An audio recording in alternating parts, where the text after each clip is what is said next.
Give it a shot. Actually, recording is higher quality. Let's go. Hello, everyone. Welcome to the Black Sand Journals. This is another stab at the live version of the Black Sand Journals. I'm joined by my friend, dear friend, Miki Semo, and we're just gonna shoot the breeze here. If you have any questions, type it into the chat. As is customary with the Black Sand Journals, we're just here to talk about faith, family, fun, and everything in between. How you doing, Mickey? Hey, I'm doing good. Thank you. How was your Sweet. Thanksgiving? Amazing, amazing. So this year, I don't know how it was. I'd love to hear how it goes for your family, but this year was considered an in-law holiday. So we had a pretty quiet morning and afternoon, and then we've gotten into the habit of pushing off our dinner till later in the evening so that our kids who have in-laws can spend the time with their in-laws for the day and then come join us for dinner in the evening. We did have a son who ended up staying in Texas for work so that he can spend more time with us at Christmas. So we didn't see him. And then our second son and his wife and beautiful daughters, they ended up spending their day and evening with her family. So it was a little quieter than usual, but it was awesome. This is our fourth year running, I believe, of substituting the traditional turkey and stuffing and all of the fixings with our Korean barbecue. And as far as I know, we haven't had any bad feedback on it. It's all been positive. We enjoy the meal, and there's no leftovers, which is nice. There's no waste of food, which is awesome. How about you? I know we saw each other at the Thanksgiving Turkey Bowl, The Turkey but Bowl. yeah, how'd it go for you?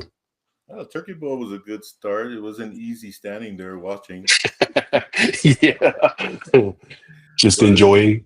yeah, just enjoying the moment, seeing all the two wards together. It was pretty neat for me to see Yeah, the camaraderie. It was really nice there. So, but yeah, we had the when you had brought up that Korean idea, you were like, yeah, that sounds good. Then the day of, nah. yeah. Danielle was Yeah, like, "Yeah, no, we're not doing that." yeah, it was a great idea, but here we are smoking brisket, making a Nice. turkey. So, but overall, it was pretty quiet. It was just a very simple Thanksgiving get together. Yeah, Thanksgiving is all about the family, right? exactly. And so it was pretty much a traditional Thanksgiving for you. You have all the kids with you? No, we just have our son and his kids, and of course, we have our youngest Malachi, who's attending BYU right now. He Yeah, was here, so we had fun with just them two sons, and the grandkids and our daughter-in-law. So it was pretty simple. awesome. Yeah. Awesome. Yeah, it was really nice. Like you said, started with the turkey bowl. That was really early in the morning. It was nice and cold. I had no plans of spraining an ankle, pulling a hamstring, all of the above. So just took a little walk to make sure that I got a little bit of exercise, but I did not have any plans of participating. So thankfully, you were there, and it gave me an excuse to stand on the sidelines. Hey, I was using you as an excuse. Yeah, so it worked out for both of us. Yeah, it worked out great. But yeah, Yeah, it brought back memories of old turkey bowls in Samoa as well as in LA. Because it was really big in LA. But yeah, yeah, it was fun. It was fun to be there. yeah. It was nice to see it was witness to a tender moment between you and your two sons, um, Malachi and And Mana, Helaman, right? Mana, yeah, Elamana, yeah, Kalamana. and man, it's I had to chuckle because your experience with them is a lot like the experience that I've had with my own five sons. You guys have five sons, right? We have Four four. sons. Four sons, kind of spread out as well. Yeah. Yes. Yeah.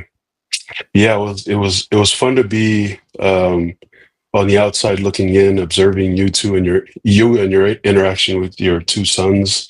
They seem to have a great respect for you. What's your relationship like with them? Well, I always hope that it was good, but Turkey Yeah. Bowl is a tradition that they remember since they were little kids. Yeah. I used to take them at a very young age, and in California, go to their first Turkey Bowl, and they could barely, they're just so young. They're just little toddlers, but it's embedded Yeah. in their minds that yeah, every turkey, every Thanksgiving, there's going to be a Turkey Bowl, and yeah, so we have that relationship in a way where it's a tradition that even though I can't run anymore like how I used, nevertheless it was good. I always feel I have a good relationship with my boys. Yeah.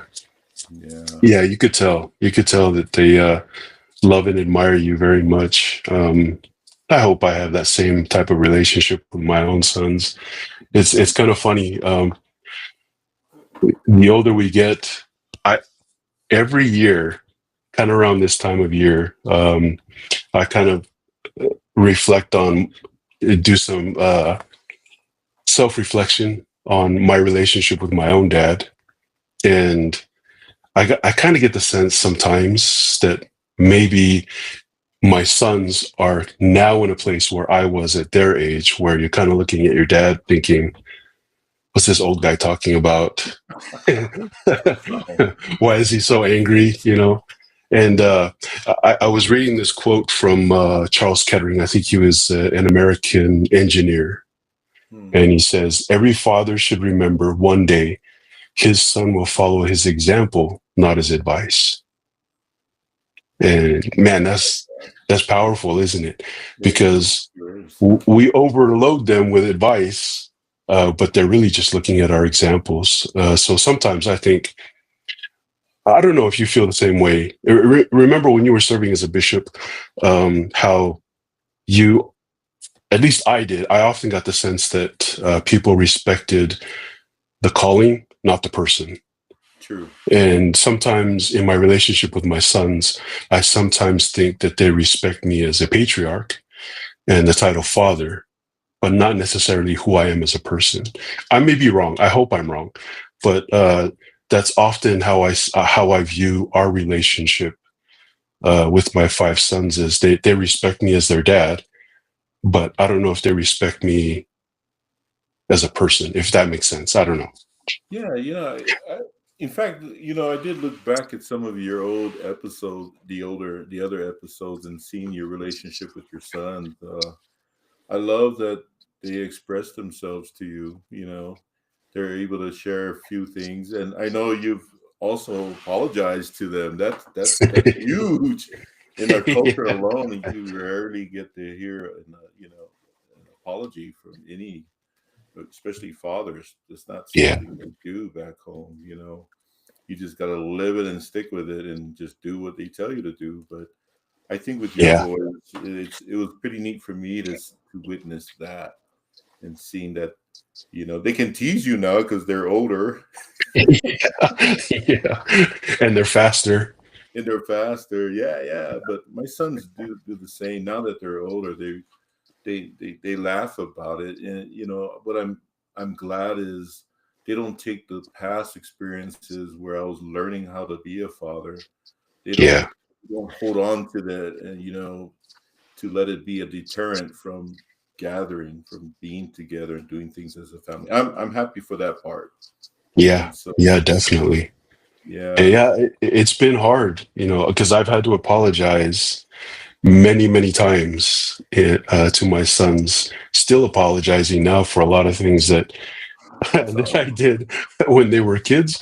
But hey, I didn't realize while they were growing up that some of the things that I was saying, some of the things that I was doing, was either offensive or hurtful to them. So I've had to really eat some humble pie and think about. I'm more conscious now, and my wife always has to remind me when I'm with my granddaughters, hey, these aren't your boys. You got to be gentle, you know. So, So I always have to prepare myself mentally for my interactions, not just with my granddaughters, but especially with my sons, because it's like Charles Kettering says, they're looking to me for the example, and maybe the advice is remembered at times, but it's my example that's really going to resonate with them. You know? yeah, that's so true. I had a wise uncle that taught that sometimes you don't remember what people say. It's just Right. you remember how they made you feel, And I think Exactly. with your own kids, even if your grandkids, it's all about how they felt when they're with you. And for me as a father, I look back, especially when I get feedback from them, I think back like, wow, I didn't realize I was doing that to you guys, because I was kind of sawa too, a little strict because that's how we grew up. There's Yeah. a lot of discipline. Exactly. Uh, but at least we're But those are able. the only tools that they had, isn't it? It is, yeah, like you said before, physical. Yeah, I was like, "Ah, le fue de là." Yeah, And you're 2 seconds too late, man. yep. It's that time. It's hammer time. And the mental part was the okay, or the words Yeah. that came out. I had a friend ask me in Hawaii one time, "Hey, so what is he saying to you?" I go, "I can't repeat it." Yeah. you know, It's lost in uh, translation. yeah, it's safer if I don't tell you. But we learn from it, yeah. And then as we grow up, we become fathers. We gather the good things that we've learned and try to teach our kids with that. At least try, right? Yeah. Try. That's all we can do. Chat, we'd love to hear love whatever your experiences have been with your own fathers, good Mhm. and bad, because we can learn from both. True. Amen to You that. and I was reading this uh, today, actually, from my handy Psalm 1 Hey, Proverbs book. nice. And it kind of goes along with our discussion, our last discussion, where we talked about getting carried away by the current. And the Psalm 1 proverb is Watafea ileau manaonga fa'ama, what's it? Fa'anau nau. Watafea ileau manaonga fa'anau nau. And the definition or the translation is desirous wishes have been carried away by the currents. And sometimes that's how I feel as a father, where there was a moment, a teaching moment that I kind of missed out on, or there was something that happened and I reacted uh, as a natural man. And then I look back at it and say, man, I really screwed that one up. And it, it's important for us to know that maybe tell me how you feel about this, chat. Let us know how you feel about this, but it's never too late, like you said, going back to my past episodes, to go back and correct some of the things that have happened in our Mhm. relationships. We talked also about how sometimes, maybe this, I talked to Kenyon about this, but how sometimes we um, can block out or lock out certain people from our relationships because of some there's some hardship between us, some disagreement between us, and all of a sudden we're like, yeah, I'm not going to talk to, and then 4 or 5 years passes by, and you realize you could have continued and built a stronger relationship, but you chose to just lock them out of your life. What do you True. think? Yeah, and it's easy to lock out rather than allow it back in sometimes because your defense mechanism kicks in where you want to Yeah, protect yourself. you just want to fight. Yeah, especially if you've been wounded over and over, or Yeah, how we interpret it to be wounds. But yeah, it's trying to get past those defensive mechanisms that stops us from opening up ourselves again. And so, yeah, and I know we apply that to even to friends and neighbors and associates that Yeah, maybe after some time you feel you need to protect yourself, and as your family comes, that corral just got bigger because you want to protect your whole family from those yeah, kind of things. But the hope is that in the family situation, the hope is the kids will probably help us break down those walls or take down those corrals, those fences to allow us, give us a different maybe perspective, and that'll help us heal, right? yeah, yeah, definitely. Yeah, we've Yeah. had some opportunities to go back and talk about some things in our relationship, and it's the same with my relationship with Jen. She's always making fun of me because I don't like to talk about stuff. But I think that's just I talk to other guys and it's like that. No, that's just what men do. Um, but yeah, I think it's important looking back now and having a little more experience. I think it's important to just put things out in the open, be honest with each other, and Mm, just say it straight. It's going to hurt in the moment, but over time, and I've talked to people about this as well, and used the example of when you have a cut and it scars over, you let it scar over. That piece of skin is going to be harder, just like when you break a bone, and that thing just becomes stronger than all of your other bones because you've allowed it to heal properly. And I don't think things will heal properly if we don't talk it through. yeah. You ever stepped on a sea urchin, a vanga or kui kui? That's one of the best feelings in the world is to step on a sea urchin. My, I It's remember the the worst, remedy. man.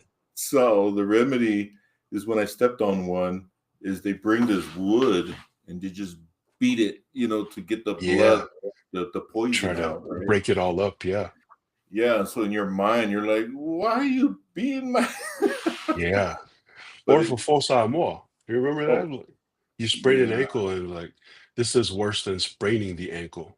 that's true. Yeah, And then when they get the poison out, and all of a sudden you feel better. So yeah, sometimes there's pain, and sometimes it's unbearable, and it just gives a little time, and hope the hope is that you, I don't know, recover from it, right? Or yeah. you amend things. But Or you become a better person because of it. yeah, yeah, yeah, Yeah, that's so cool. true. Hey, going back to our conversation about our sons, I was listening to something that came across my feed on YouTube, and it was talking about things that men should know, and it kind of stuck with me because you're thinking about my sons and my relationship with them. So, um, according to Google, so they took random sampling of everything where people were searching for top 25 things every man should know. And Google, Google knows everything. They're always right. Here's some of the things that they came up with. And it may come, some of them may be a surprise to you, but a lot of the ones that are under practical and survival skills, they were not a surprise to me. For example, number one, change a tire. So all of your sons know how to change a tire? Oh yeah. Good. So I'm pretty confident mine do. Oh, thank goodness. I've made them change tires before, so I know that they can do it. Number two is use jumper cables to start a car. Hmm. That one's pretty straightforward. Number three was not a surprise to me because my mom made me learn this before I went on my mission. Is sew a button. Oh yeah. Yeah, because nothing. Have you? I remember I sewed a button. It was a white shirt, but I used black thread. My mom beat the crap out of me. She said, "What are you're wasting thread, first of all, and you put it on a white shirt." Yeah, I don't know if my boys know how to sew. That's one thing I didn't think about, but yeah, we did learn before we went on a mission. Yeah, So yeah. These some of those skills that we're just not. I don't know. We're not passing along to our kids. Number four is cook a meal. Mm. I think I'm pretty good at cooking a meal. I haven't really cooked a big meal. I've kind of left that all up to Jen, which my bad, Jen. I gotta do better. My son Kingston just typed in the chat, "What's a button?" Oh God. It's those things that's on your shirt every Sunday. So, All right, moving on. Chat, let us know if these resonate with you or they're way off base. Number five is build a fire. mm, No, Samoa, that's pretty straightforward. yeah, yeah. But I did notice, Miki, when I was in Samoa these past couple times, that man, maybe I should say this, but maybe I shouldn't. But I've noticed that some of the young people there don't know how to make a umu anymore. Oh, yeah. Isn't that crazy? That is, but That it's was so like, true. as American kids moving there, it was like, hey, get over here and learn this stuff because you got to do it too. And yeah, I mean, I was always on the outside, kind of like, yeah, I'll do this, valu the popo and stuff. But um, I was very observant, so I watched how it was done, and I know how to do it. But I've noticed that a lot of the young kids in Samoa don't participate in making nomus anymore. Maybe I'm Yeah. wrong. Chat, let me know. Let us know if we're wrong. But if you're listening in Samoa, all two of you that are listening, um, let us know if that's what you observed in Samoa as well, because that's becoming a lost skill, building a fire. Number six is perform CPR and the Heimlich maneuver. Mm, Yeah. I don't know if that's a skill that every man should know, but it's very valuable. I mean, we true. took our ward young men to the fire state, one of the fire stations here in Lehigh, and we learned how to do CPR. We didn't learn the Heimlich, but we learned CPR, and it's a very valuable skill to have. Um, since Kingston's on, I just want to remind him, because we recently reminded him that that skill uh, came in clutch for me when he was, I think, maybe 18 months, almost close to his second birthday, and he had an issue, and I had to perform CPR on him until the emergency personnel showed up. So that was Wow. that's why I'm a huge advocate for learning CPR because True. you never know when you're going to need it. Yeah, you never know. I remember I was on a flight from Pango to Hawaii, Yeah. and of course, and then all of a sudden, there's this man started having issues breathing. So can you imagine? And there were people around him that didn't know what to do. It required a nurse to kind of jump over the chair and try to do compressions while he's still sitting, struggling to breathe. Wow. Yeah. And, and and then I don't know. Had she not been there, I think it would have been very difficult Yeah. to, yeah, to help out. But it's like everything else. It's all about being prepared. Yeah, but even for Right. me, seeing that, I turned and looked like, oh man, what? How do we do it again? Staying alive, staying alive, staying alive. Yeah. It's a shock at first, isn't it? It is. Like It is. when you're in that like I'm always thinking when this happens, this is how I'm going to respond. Well, that's never how it goes in real life. Uh-oh. Because you find yourself in those situations and you're just standing there like, what do I do? But there are things that I've been thinking about this entire time, but you just like freeze. Yes. Just have a glitch. Yep. Yep. There's a man that happens. Yeah. All right. Number seven is shine shoes. Yeah. Says I don't think a lot of people wear shoes that need to be shined anymore. So true. It's kind of everybody, all the cool kids are wearing Jordans and stuff like that, even to Yeah. church. So Yeah. I don't know, but and when we were growing up, shoes are like, man, it's important to take care of them. So you're always buffing them, making sure they're taken care of. But nowadays, they're so cheap. once you have shoes that are all scuffed up and stuff, you just throw it in the DI pile or throw it in the trash. That's true. In fact, they used to see the shoe polish everywhere when we were younger. Yeah. $2, you just get it, even from a mom and pop store. And now you hardly see them because you're right. Nobody repairs it anymore. It's cheaper to just go get a new one. Especially Samoa with the Chinese products. They don't stay. The shine doesn't stay most Yeah, times. yeah. But I'm glad my son he took the JROTC program, so he had to learn how to shine his shoes. Right, right. So yeah, Military guys need to keep that military skill up, guys. huh? That's right. But Kenyon, the list is top 25 things every man should know. Okay, number 8, sharpen a knife. It's another one of those skills, those of us who grew up in Samoa, you got to learn how to sharpen your knife yep, for because sure. it's a tool that you use for everything. Okay.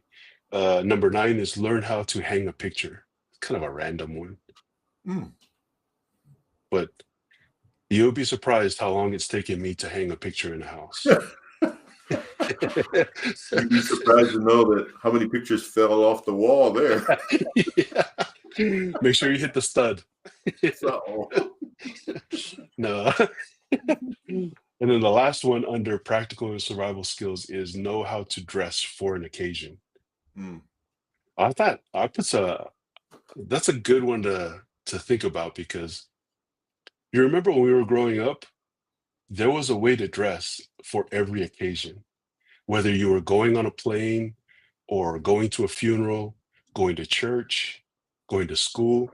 Every setting had a specific unwritten rule on how you should dress for the occasion. yeah. And I think nowadays, maybe I'm wrong, or maybe I'm just showing my age, but it seems like everyone just wears tights or basketball shorts, a t-shirt to everything. True. That's so true. I mean, yeah, you're definitely right. Even chapel cleanup. When Yeah. I first became a bishop here at the YSA ward, I went to chapel cleanup and people just walked in with their tights and shorts. Whereas in my mind, hey, don't you have a Yeah. lava? You're in the chapel. And, Yeah. things like that. Take your hat off, because so old school, huh? Yeah. But then you realize this is what they wear no matter where they go. Yeah. Yeah. Kenyon's saying kids now need to learn how as well. Man, I remember my mom was a stickler for stuff like this, and maybe it's a generational thing. I think it is, but Yeah, probably. I remember traveling. My mom would say, "Hey, you need to put on nice slacks and either a aloha shirt or the shirt I just bought you, basically a nice polo or something like that." When we're going on a plane, it was like important to look a certain way. And I remember the first time I went on a flight and I walked up to get on the plane. I'm standing in line. I looked over and this guy literally looked like he had just jumped out of bed and was standing in line to get on the plane. I thought, man, that's different. But it's like maybe I'm just being too judgmental, but that's the way I grew up. So everyone has their thing, and my thing is when I'm going somewhere, I like to look good because to me it's a representation of who I am, but it's also if I'm in a church setting, for example, it's my way of showing my love and respect to God. Now, having said that, if you show up in jeans and a Raider shirt, I'm still gonna love you. God's still gonna love you, and you come as you are. But over time, the hope is that you'll show your love and respect for God in His house by dressing for the occasion. Yeah. Am I off base there, or what are your thoughts on that? Hey man, I really love that, and I believe that's what we're aiming for. When you have a sense of reverence, you kind of dress the part of reverence. Like teaching the young folks about how to dress for church. No, you look good. But is it a distraction how you're dressed for others? I mean, Yeah, I yeah, think because we're so old school. I mean, think about it. In Samoa, even when they went kapalolo, they always had a ula yes, motuoi, and a nice yeah, lei. They always dressed really nice. Everybody looked like they were going to a dance. But you're over there in the ocean catching, yeah, those worms. And so there's I think culturally there's a lot of reverence that go towards, you know, sacred things, or, yeah. things that provides for your family where you so so I don't think you're way off. I don't think you're off base. I just maybe I'm off base too. Yeah, I think it's one of those generational things for sure. Yeah. Kenyon here in the chat is saying kids wearing thrift clothes to special occasions has to stop. Yeah, 100%. But I think my I don't know if it's biases. Maybe it is. Maybe it's just being judgmental. That's one of the things that we always carried. That I and Jen have carried on that tradition that my parents and her parents have passed on based on these occasions. And so the question Kenyon is saying, what are your guys' opinions on how young men should dress to pass to pass or bless the sacrament? Should there be a standard? Um, example, no tie, no pass is the question. Now, as former bishops, we're always going to default to the what does it say in the handbook question or answer, and there are specific guidelines. However, actually, I shouldn't use the word specific. There are guidelines on how you should dress and appear when you're worshiping and doing the most important ordinance every Sunday, except you know state conference, that you should treat that just like you said, Miki, with love and respect for the Savior by dressing a certain way. And again, I don't know how you feel about this. Maybe I should just be very direct and say when someone shows up, and the reason I can be direct about this is when someone shows up and they're dressed in their uh, sweats and they have a pullover like this and not wearing a tie. Um, I think because I've experienced this, if a Samoan kid who only has two white shirts and one lava lava and a pair of pants can wash his clothes on his own every Saturday night and hang them up and iron them Sunday morning to show his love and respect for the Savior at the sacrament, at the ordinance of the sacrament, I think a kid in the United States can show the same respect. So I'm being very direct here because I think we're being too lenient and we're defaulting excusing behaviors because we would rather see them in church. Yeah, we'd love to see them in church, but we'd also like to see them show some respect for Heavenly Father and the Savior when it comes to the sacrament. I'm just being old and angry, I guess. Most definite. I mean, I always think back. Will my mom approve of what I'm wearing? Yeah, In church. I always think back, mainly because that's how I grew up. Just to make sure it has to have mom's approval. I think about, the sacrament is the most sacred ordinance outside of the temple, and so I would to teach reverence is to tell them that it's important that you dress accordingly. You yeah. know, you don't wear a Niner jersey to a Raiders game. You want to dress for the occasion, and if this is something special, if you're there to partake of the sacrament to get closer to the Lord, why don't you present yourself to Him in a way that it's acceptable? You Yeah, know, He was particular with with the sons of Levi, how they dressed in the tabernacle. I mean, it's really no different with us today. But Yeah, those things can be taught, But I know it wasn't taught to us in a loving, kind way. But I think, yeah, some things you just can't avoid. It's just a matter yeah, of, yeah, yeah. And I think that's just again when we talk about generational things, you yeah. and I both know because our parents in that generation, my mom would literally stop. It was like no one's getting in the car until he goes back and changes his shirt, gets a clean pair of pants on, and puts a tie on. And once that happens, he might get a sasa before we go, but he needs to understand that he's going to participate in church functions, so he needs to treat this with love and respect. And Jen was in Jen's family, they had this rule that they never wore jeans to the chapel. Oh, yeah. They, yeah, they always wore a dress, so or a blouse and skirt.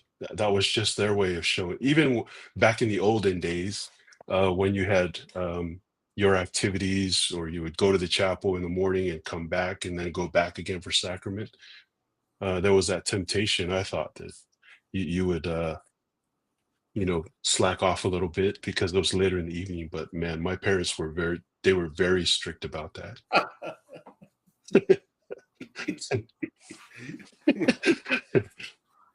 Yeah. I mean, to the point where that you remember that primary song, "Saturday is a special day," where you get ready for Sunday. My mom took that to like the 100th level, and she would say, "You go line up your shirt, your tie, your pants, your shoes and socks, so that when tomorrow morning when it's time to get ready for church, you have no excuse." So true. And Yeah. I've washed my clothes in a bucket on Saturdays Yeah. in Yep. preparation, Hang it up. hang it up. So if it rains, you still wear it as long as it's clean, you'll be okay. That's right. But that's what got me. Even in Samoa, they still wear coats even though it's 100 degrees out there, Yeah. Yeah. because out of the reverence, for me as a youth being there, and I got to put on a coat, I was suffocating. Yeah. But it was the old folks' way of showing that you make this little sacrifice for the Lord. Exactly. Yeah. Exactly. So, Yeah. but even in Samoa as a bishop there, the church dances, they try to enforce Right. church standards as well. But as a bishop there, I really didn't enforce, you know, the tie, the Mhm. white shirt, as I'll just come in, you better not cause trouble. But sacrament is a whole different ball game. It's all about, Yes. nah, this is Yeah. this is sacred, this is stuff Yeah, for that's the God. thing is there's occasions where you can say, "Hey, they're dressed clean, they're here, they're participating in Yeah, the activity, great." But on Sunday, man, it's just a different. it's a different day. Should be treated differently. So Anyway, sorry to go off on that tangent. Um,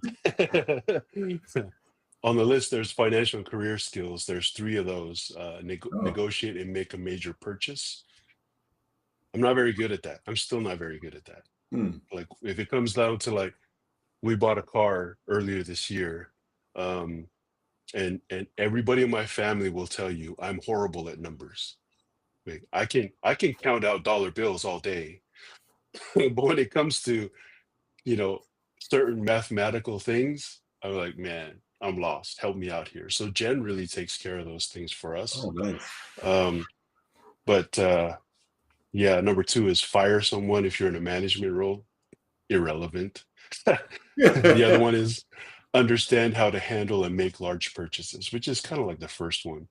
Yeah. Um, I don't know about you. Maybe we can talk about this for a second.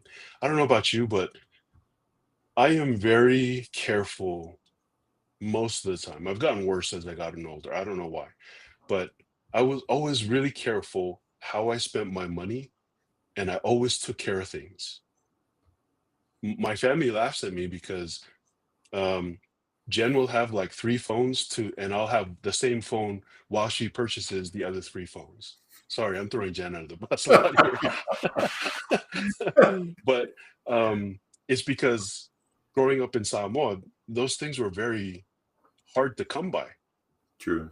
So I would always like the most random things, I would take care of them, and I would make sure that they last forever. You ever experience that, or is that a me No, thing? I'm just OCD, I guess. I guess, moving to Samoa, like we mentioned, 13 years old, we didn't have a whole lot of money. Yeah, But even at that age, my dad, he says the only way we're going to raise money is to take coconuts and kalo and fly to the market. And need you to sell. I need you to sell these things. So yeah, by every Wednesday, I had to have at least 300, 400 coconuts in the umu, the farikamoa. And then I would husk them, so every day after school, I had to go gather coconuts, pile them up on this big, and then you husk them and get ready, and then you climb coconut trees and you cut down the coconut leaves, and you got to weave the baskets to fit yeah. 10 popos for 10 coconuts for each basket, and it's $1 a coconut. So and so Wow. if you have 400 coconuts, right, and you get to sell it all, you get $40. Man, Wow. that's a lot of work for just $40. Yeah. And then when I started working as a kid in Samoa, I only made $1.82, working over there at the gas station. And so money was hard to come by, but it was easy to sign it off to my parents, right? You just sign the check, they take it. I never know where it goes, but you worked hard for it. Yeah. You're spending so much time. For us, we look at it today like, man, not even $2. I go, nah. 400 coconuts for $40 was a lot of work that Yeah. went into that. And so when they gave me something, oh yeah, I took good care of it. And I try to teach that same principle to my kids, even though Yeah. our circumstances were different, but I still taught them to take care of things, to, you know, treat everything that, hey, this thing wasn't free, it wasn't Right. free. Right. Take good care of it. So Yo, what was it? Waste not, want not. waste not, want not. That's Yeah, right. that was always the one of the phrases my parents and even my uncles and aunts would always say, "Hey, waste not, want not. Finish your food." You know, just the things that that there was a lot of sweat and tears and hard work that went into everything that was in your home. Yeah, So you knew that you had to be very careful and very respectful of the resources that were given to you. that's so true. So I'm Yeah, bad with numbers, but I'll try to take care of whatever comes my way. that's You right. know?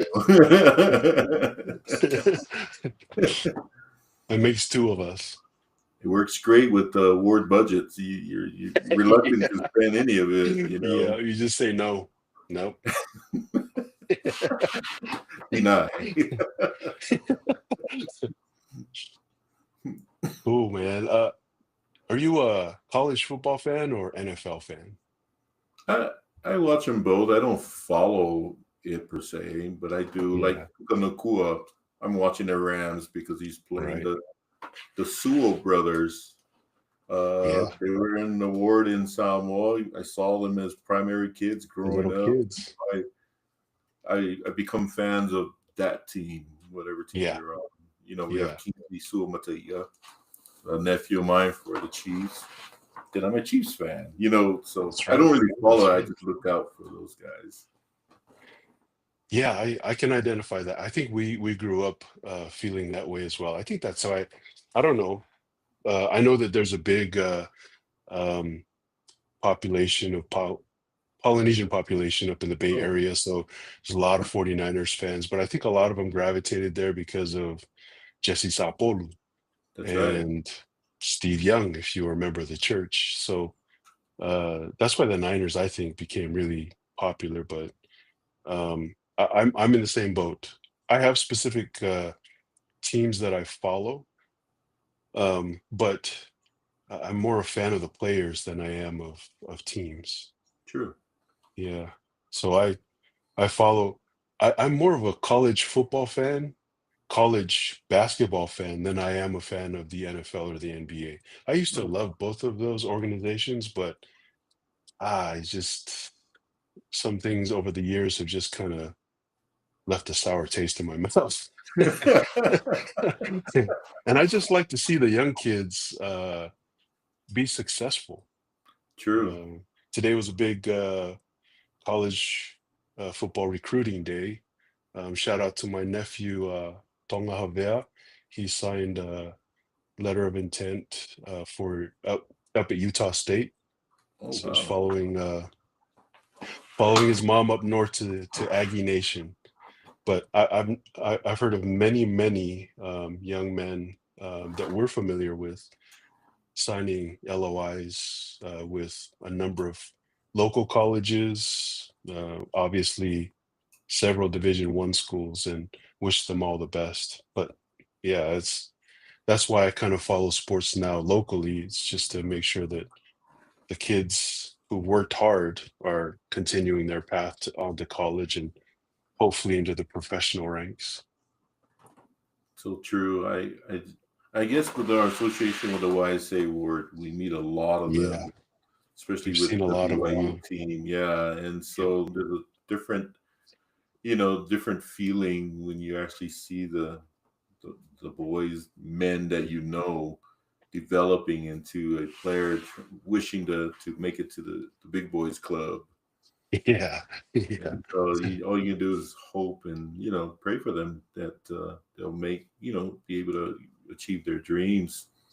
And I know their first thoughts, most of them, is like, no, I'm going to take care of family if I hit it big. yeah, yeah. Love that.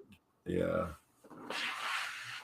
Did you get a chance to watch the Rams released video short documentary on Puka and his mom going to Samoa for the first time?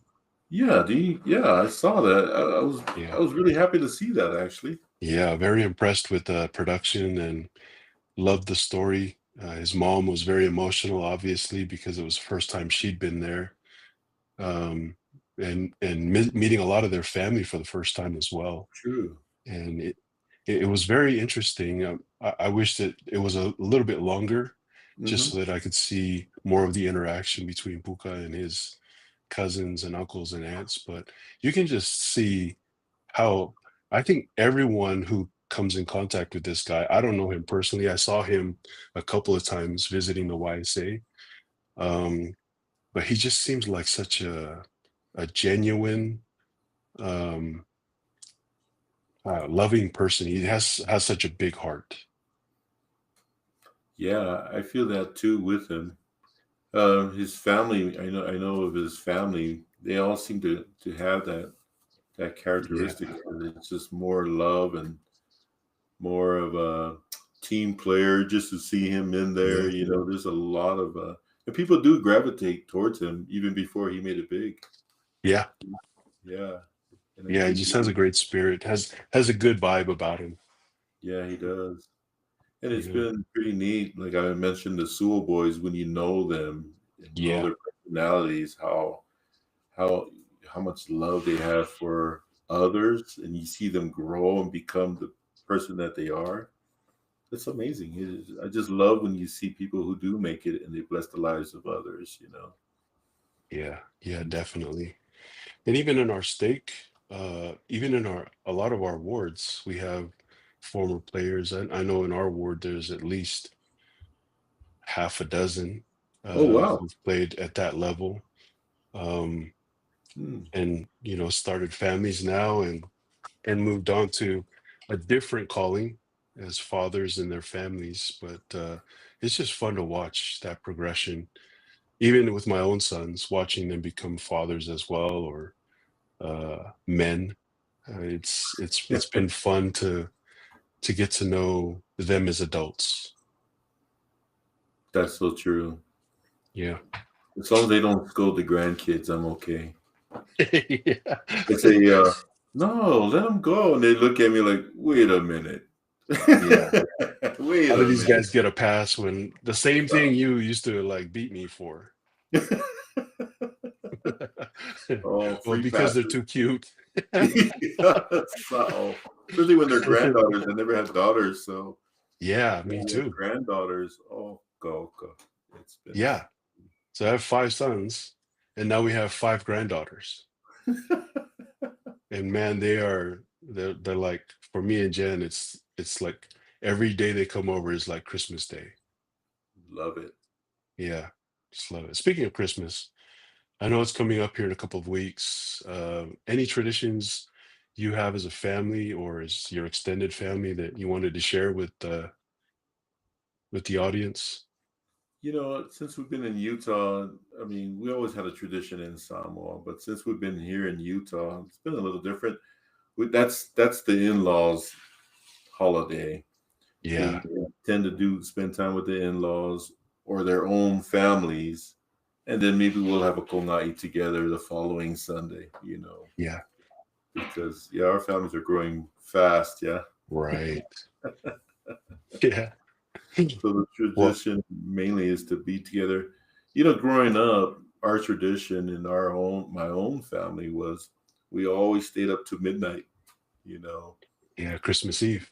yeah, Christmas Eve, stay up to midnight, say prayer, and then we open the presents. So we did that with the kids when they were younger, but now that Nice. everybody's older, we're switching it out to see how they want to spend it.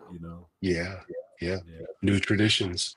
new traditions. Yep. How Yeah, about that's you? kind of how we grew up in my own family was uh I think it's a tradition for most Samoans is Christmas Eve, you're together, True. you say a prayer at midnight, maybe have a little bit of some coco samor la moli, some bread, then everybody's on their own. And we've kind So of carried that tradition on with our own kids. They do, which has kind of worked out because they can spend Christmas Day however they want to because we've already taken care of our part on Christmas Eve. And now with their own families, it just makes sense for them to have start their own traditions in their own families true. on Christmas Day. So we let them do their thing, and we do a movie usually on Christmas, the day after Christmas. That gets harder and harder as the kids get older. What's the um, movie for you guys? this year's going to be tough. There's no good movies. Oh, oh. we So, we always try to watch Jingle All the Way. The oh one. yes, Yeah, that's yeah. one. So that's nice. Jingle all the way. Who is that?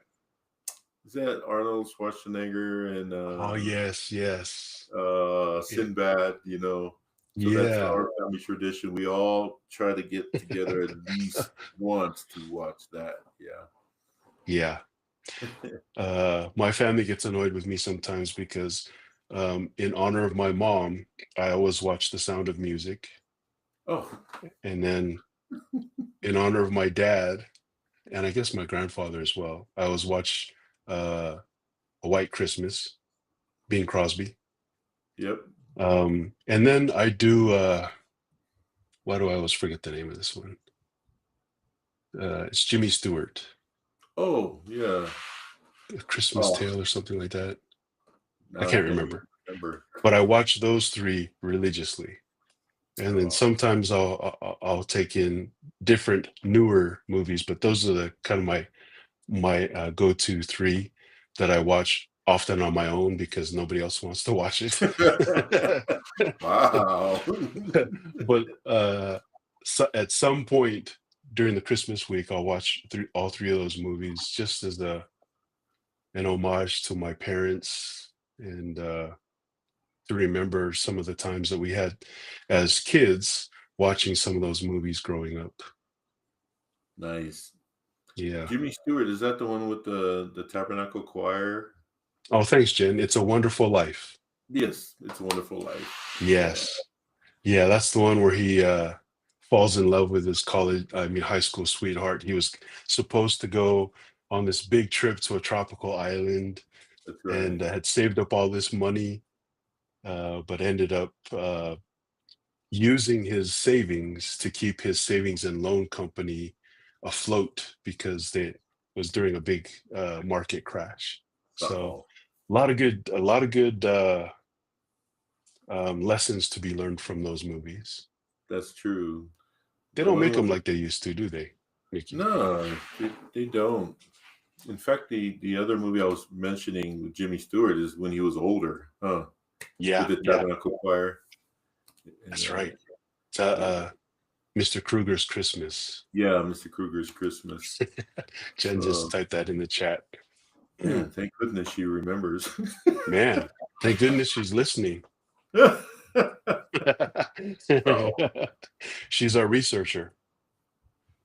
I loved it in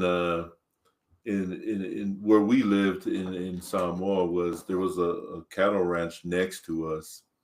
So Mm, Christmas when we make our umu, there's nobody within miles from our house, but there's a ranch next to us. So you sometimes you hear the cows, or if you look out and you can see their silhouette, and it gives you that feeling that feeling like the manger, because it's so still and quiet yeah, out yeah. there. Yeah. And then if you go up to the main road, every church you can hear singing coming from the churches, from all the chapels, people singing. And so it was pretty a neat experience to going from California and Hawaii to Samoa to Yeah, be in the middle of yeah. the boonies, and being middle of nowhere, experiencing those things. So it was Do you pretty have cool. a memorable Christmas that always stands out in your mind? Yeah, and it was that. In fact, I mentioned the cows. My younger brother came one time and he says, "Hey, did you know that all the cows bow down at midnight?" You know, and I said, "No way." He goes, "Yeah." Midnight came and I ran over to the ranch.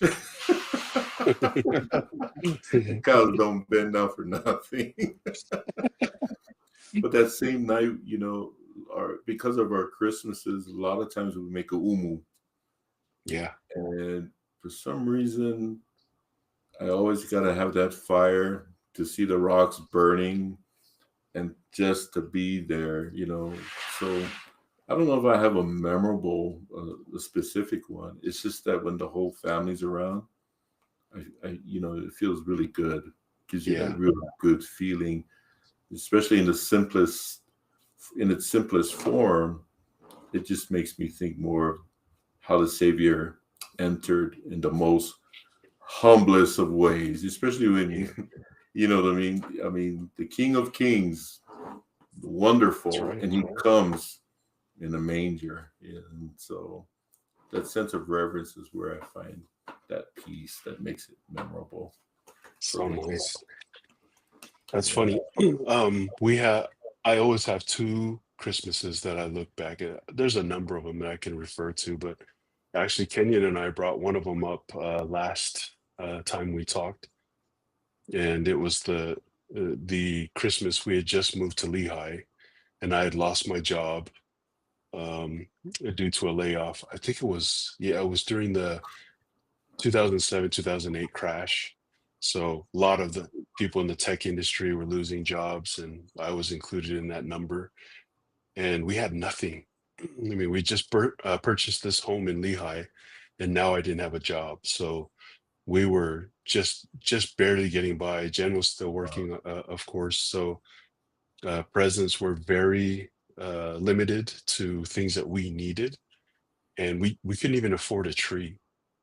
And we had thrown away our in the move from West Valley to Lehigh. We had thrown away our artificial tree, so we had no Oh, tree. And I remember Jen. I was looking for a job. I came home, and Jen was cutting out a paper tree with the boys. It's like, man, this is so ghetto. But if you ask any of my boys, that is their most memorable Christmas because we were wow. able to focus on what mattered most. Hmm. Number one, the Savior, and number two, the love that we shared with for each other, and the gratitude that we had in our hearts that we still had a home and food to eat on Christmas Day. Man, love that. Yeah. And then the other one, if just real quick, was my first Christmas on my mission out in Sa Makasabay. And I remember it vividly because I had kidney stones that week, What? and it took me. I was in so much pain, and I just remember sitting there, and we were right by the Mako, the big cliff, and I could hear the waves just pounding. Me and my companion are sitting on our little faleo, and he's like, "What can I do for you?" So I'm like, "I just pray that I can pass these stones." And Wow. I was trying my hardest not to cry, but when I did cry, he thought it was because of the pain of the kidney stones, and it was partially, but it was mostly because, man, I missed in that moment. I missed my family so bad, especially my mom and dad. um, so that was a memorable Christmas for me because I remembered all the other Christmases leading up to my mission where I was just the worst, man.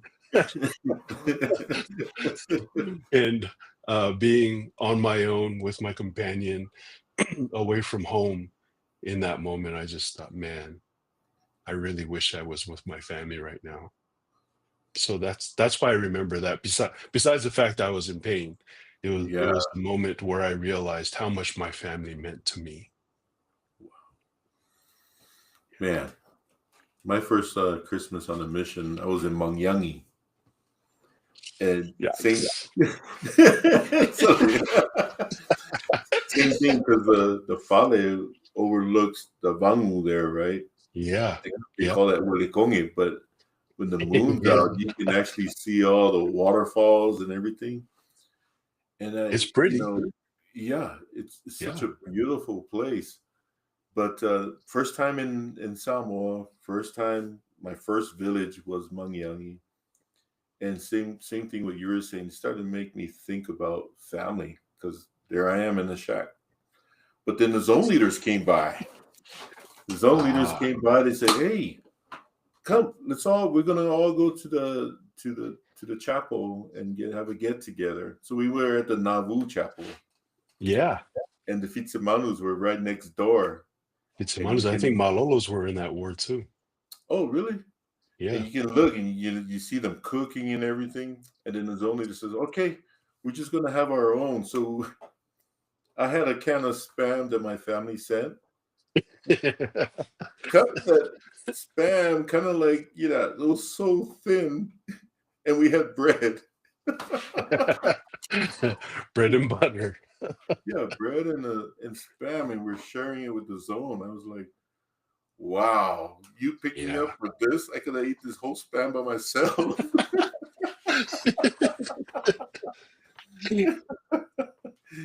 You could have left me in Mangyangi. It was a lot more nicer than here, smelling the neighbor's food. But yeah, that was Those are something good else. days. Mangyang is a tough area, man. Yeah, it was. It was. That's where I learned my greetings. My fasamo Nice. was there, and boy, it was pretty tough. Yeah. In fact, that was my first area as well, Samata. Oh So wow. I spent my first Christmas there.